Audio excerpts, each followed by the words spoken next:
माननीय महापौर साहेब, 30 MLD चा आमचा जो मलनिस्सारण प्रकल्प आहे वसई विरार महापालिकेचा, तो पहिला आणि सध्या कार्यरत असलेला एकमेव महापालिकेचा हा प्रकल्प आहे. 385 कोटी रुपये साहेब याच्यावरती खर्च झाले आणि 9 वर्ष झाली. मी या प्रकल्पाला मागच्या आठवड्यात भेट दिली. अत्यंत दयनीय अवस्था असलेली हा प्रकल्प आहे. आता हा जो काही 2 कोटीचा प्रस्ताव आलेला आहे त्याच्यामागचं मूळ कारण जे शासनाकडून निधी आलेला आहे तो जर खर्च नाही झाला तर परत जाईल.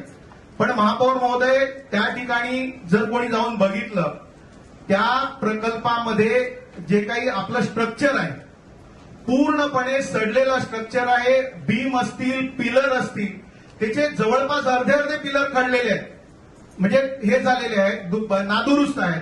दुसऱ्या बाजूला 30 MLD चा प्रोजेक्ट आहे, परंतु आजच्या घडीला केवळ 8 MLD पाणी प्रोसेस होतं. पूर्वी कधीतरी 22 MLD व्हायचं. मग ती एक वाहिनी तुटली, मग त्याच्यात त्या वाहिनी तुटल्यामुळे 14 MLD पाणी परस्पर त्या खाडीला गटाराला वाहून जातं.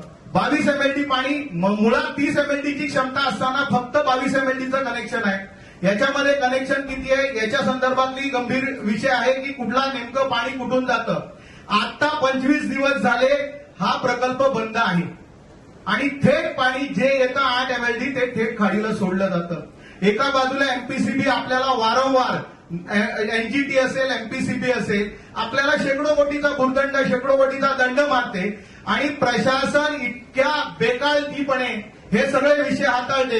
आता त्या दिवशी आपण जर 8 MLD पाणी जरी प्रोसेस होत असतं तरी त्याच्यामध्ये साधारणतः त्या 8 MLD मध्ये आपण जो काही आपल्याच लॅबोरेटरीचा रिपोर्ट आहे त्या रिपोर्टमध्ये सांगितलेलं आहे की त्याच्यामध्ये जो टीडीएस असेल किंवा टीएसएस असेल, त्याच पद्धतीने सीओडी असेल किंवा बीओडी असेल, याचं जे प्रमाण दिलंय त्या प्रमाणानुसार तो जो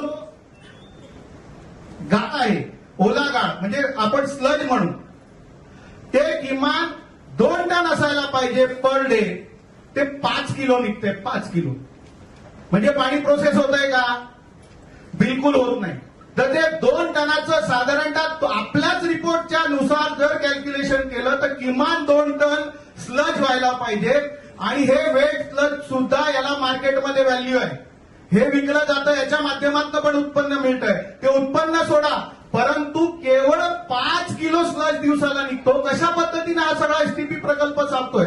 दुसऱ्या बाजूला त्या ठिकाणी म्हणजे कुठला हा कन्सल्टंट होता की ज्यांनी 50 वर्षाचा आरसीसीचं स्ट्रक्चर असायला पाहिजे, किमान 30 वर्षाचा बिल्डर जे आपले स्टँडर्ड आहेत ते म्हणतात. 9 वर्षामध्ये तो संपूर्ण प्रकल्प सडलाय. महापौर साहेब, आपल्याला विनंती आहे की आपण त्याला प्रत्यक्ष भेट द्यावी.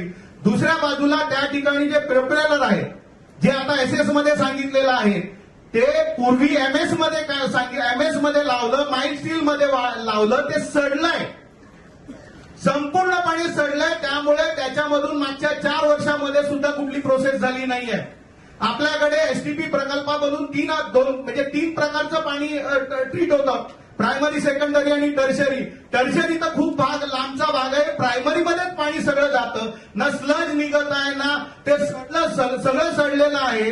त्यामुळे हा प्रकल्प कोणी बनवला, याला सोल्युशन, या प्रकल्पाचा अहवाल कोणी बनवला, कशा पद्धतीने याचं सुपरविजन झालं, या सगळ्यांची चौकशी होणं गरजेचं आहे ना साहेब. आपण केवळ पैसा राज्य सरकारकडून किंवा आणखी कुठल्याकडून योजनेतनं येणार आहे म्हणून आम्ही मंजुरी देत बसायचं आणि याच पद्धतीने पैसा जर 385 कोटीचा विषय आहे, 385 कोटी खर्च झाल्यानंतर सुद्धा 1 MLD म्हणजे पाणी आमचं ट्रीट होत नसेल, याच्यामध्ये एमपीसीबी वाले जे फाईन करतात तो फाईन कोण भरणार?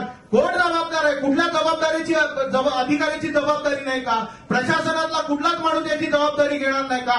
कुठल्याच कन्सल्टंटची जबाबदारी नाही का? कुठलाच ठेकेदार जबाबदार नाही का? जबाबदार कोण आहे? आम्ही जबाबदार आहोत का? दाखल करा.